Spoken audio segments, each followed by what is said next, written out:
everywhere there's somebody above you that wants to go further, you know, and they will use you because that's the reason you're a junior and not a senior. So, any questions?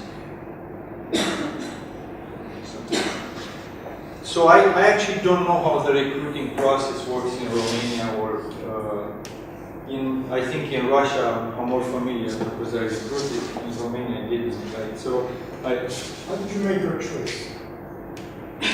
Out of lack of knowledge.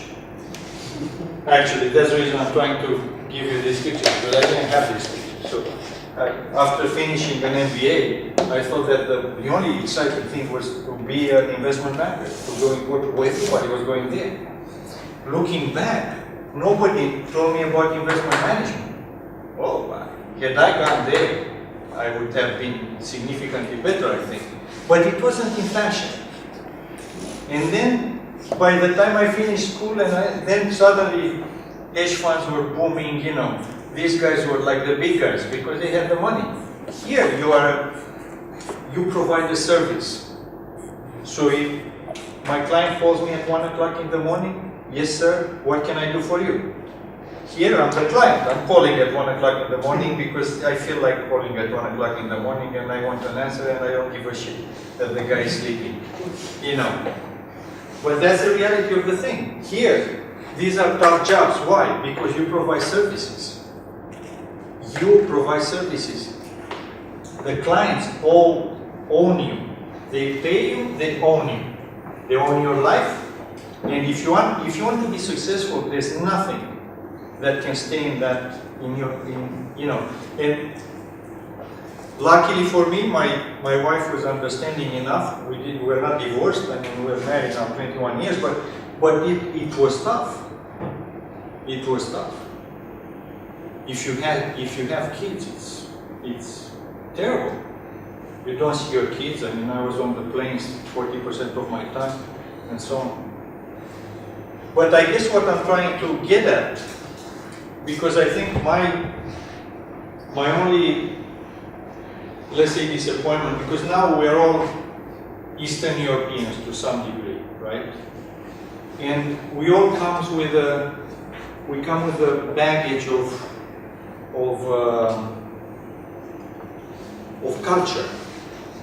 And unfortunately, that baggage of culture sometimes weighs on our shoulders. We don't know, because we don't know better. But just to give you an example, I mean, because I remember this precisely.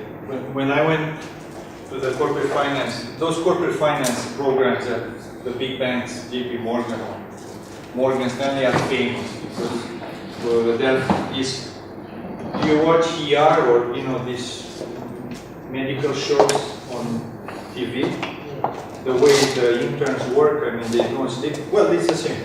I mean, it's almost like, you know, you get abused to no degree. And I remember that I was working very hard. You know, my wife was not obviously happy because we were not seeing each other that much.